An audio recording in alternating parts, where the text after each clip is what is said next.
করতে বিয়ে হবে করেছি। সেটা বল। আমি আমি আপনাকে বললাম বোঝানোর আপনার চেষ্টা হাঁটুর করেছি, জয়েন্টে যে কিন্তু ব্যথা আপনি সেটা রাজি সরাতে হননি। গেলে আমি একটা ওষুধ আপনি দিব সেটা দিয়ে বলেছিলেন যে আমার প্রতিদিন বাবার ভালো করে ছোটবেলার মালিশ বন্ধু করতে মেয়ের হবে। সাথে বিয়ে করবেন। তাহলেই ব্যথা সরে আমি যাবে। পালিয়ে গিয়েছিলাম কারণ আমি আমি বললাম আমাদের তাহলে তিনজনের ভাই দাও জীবন নষ্ট সেই করতে ওষুধ চাই না। আমি মালিশ করে নিব। আমি আশা করেছিলাম ভাই যে বলল আপনি তুমি একদিন নিজে রাজি নিজে হবেন, তা পারবে না। কিন্তু আপনি রাজি হননি। আমি একদিন দেখিয়ে দিব তাই আমি তারপর এই অন্য সিদ্ধান্ত কাউকে দিয়ে নিতে বাধ্য মালিশটা হয়েছি। করালেই ব্যথা এই কমে কথা যাবে। শুনে আমার শাশুড়ির ঠিক চোখে আছে পানি ভাই চলে তাহলে এলো। তুমি ওষুধটা দিয়ে মালিশ তিনি করে তার দেখিয়ে ছেলেকে দাও। বললেন, তুমি তোমার আমি জীবনে পরে এগিয়ে বুঝে নিব। গেছো।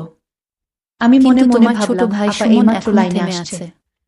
আসলে 2 মাস আপার হয়ে সত্যি গেল, সত্যি কিন্তু হাঁটুতে ব্যথা স্বামী ছিল। স্ত্রীর মধ্যে কোনো সম্পর্ক আমি তৈরি বললাম হয়নি। আপু আজ তোমার বাড়িতে তুমি রাগ রাতে করে কে আমাকে থাকবে? এসব বলছো। আপা বলল আমি কে আর ভাবলাম থাকবে আমি বাসায় আমার ফিরে ছেলে আর সুমনের কেউ যত্ন তো নাই। নেব, আমি প্রদীপকে আমি বললাম, বললাম, তাহলে তুমি আপা আপনি সুমনকে আজ একা বোঝানোর রুমে চেষ্টা করো ঘুমাবেন। যে যা ঘটেছে তাতে আপা আমার বলল, কোনো কেন? দোষ নেই। আমি সে বললাম, সুমনকে আপনার জন্য বোঝানোর আমি চেষ্টা মালিশ নিয়ে করছে আসবো তাই। আর বলছে, আমি ও তাই, কখনোই ঠিক আছে, প্রিয়াকে আমি তোমার জন্য ভালোবাসিনি, অপেক্ষা আর করছি। এখন প্রিয়া তোমার স্ত্রী। আমি আপাকে বললাম, আপা তোমাকে আমি তার ফার্মেসি যত্ন থেকে নিতে আপনার হবে। জন্য মালিশটা কিনে নিয়ে ভাগ্য আসছি। ও ঈশ্বরের ইচ্ছায় আপা তোমাদের বলল, মিল তুমি হয়েছে, আমার জন্য তাই এত তোমার কিছু উচিত করছো। প্রিয়াকে তার প্রাপ্য আমি সম্মান বললাম, দেওয়া। ভাই তার তুমি এই বোনের জন্য মুহূর্তে পাশে এইটুকু থেকে করতে তাকে পারবে না। সমর্থন করো। আমি মনে মনে প্রদীপ চিন্তা তার করতে ভাইকে লাগলাম। বোঝানোর চেষ্টা করল। এতদিনের স্বপ্ন আজ সুমন আমার বলল, পূরণ ভাই হতে চলেছে। আমাকে ক্ষমা করো। আমি বাজার থেকে আমি আপার ভাবলাম, বাসায় আমার আসলাম। কি ওর উপর কোনো অধিকার আপা আছে? বলল, তোমার জন্য আজ আমি ভালো ওকে কিছু বিয়ে রান্না করেছি, করেছি।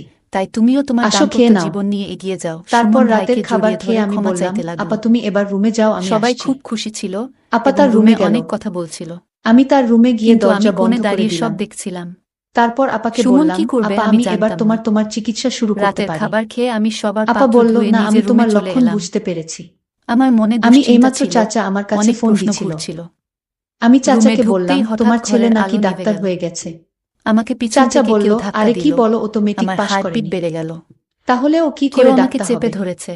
ওর এসব ভণ্ডামি তিনি ছাড়া আমার আর মুখে হাত কিছুই নয়, রাখলেন ওর কথা যাতে তুমি আমি বিশ্বাস চিৎকার করো করতে না। না পারি এবং আমি আলতো বললাম, করে আমাকে আপা আসলে বিছানায় আমি। বসিয়ে ঘরের আলো চুপ, জ্বালালেন। তুই আর একটা কথাও বলবি আমি না। অবাক হয়ে দেখলাম যে তোর তিনি মতো সেই মানুষ মিথ্যাবাদীকে যার আমি জন্য কিছুইতে আমার জন্য পছন্দ অনেক করি না। কষ্ট সহ্য করতে তুই হয়েছে এখন বের এবং হয়ে যা। যার জন্য আমি গত 2 আমি মাস তোকে ধরে অনেক অপেক্ষা বিশ্বাস করেছি, করছিলাম। আর সেই বিশ্বাসের সুযোগ ঘরটি নিয়ে খুব তুই সুন্দর আমার করে সাথে। সাজানো ছিল, ভাবতেই পারছি না। যেন বিয়ের রাত। চলে যা আমার ঘর থেকে, একদিকে তোর আমি এই খুশি মুখ আর হলেও আমি দেখতে অন্যদিকে চাই রাগ না। হচ্ছিল। গত আমি 2 বাধ্য মাসে হয়ে আমি যে আপার রুম জীবন থেকে দেখেছি বের হয়ে চলে তা আর আসলাম। কেউ বুঝতে পারবে না। আমার স্বপ্ন আর সে পূরণ আমার হলো হাত না। ধরে বললেন, প্রিয়া, বন্ধুরা, আমি আজকে তোমার কাছে গল্পটি কেমন আন্তরিকভাবে লাগলো তা ক্ষমা অবশ্যই চাইছি। কমেন্ট করে জানাতে আমি ভুলবেন যা না। করেছি তার জন্য আর আমি এরকম লজ্জিত। মজার মজার গল্প পেতে কিন্তু আমার তুমি জানো, চ্যানেলটিকে আমার সাবস্ক্রাইব করে ভাইয়ের পাশে অবস্থা কি থাকবেন। ছিল? আমি ধন্যবাদ। যখন তোমার সাথে বিয়ে করলাম তখন ভাবলাম যে সবকিছু ঠিক হয়ে যাবে। কিন্তু আজ যখন ভাই বলল যে সে অন্য কাউকে ভালোবাসে এবং তাকে বিয়ে করেছে, তখন বুঝলাম আমি কত বড় ভুল করেছি। প্লিজ আমাকে ক্ষমা করো। সুমনের কান্না দেখে আমার মন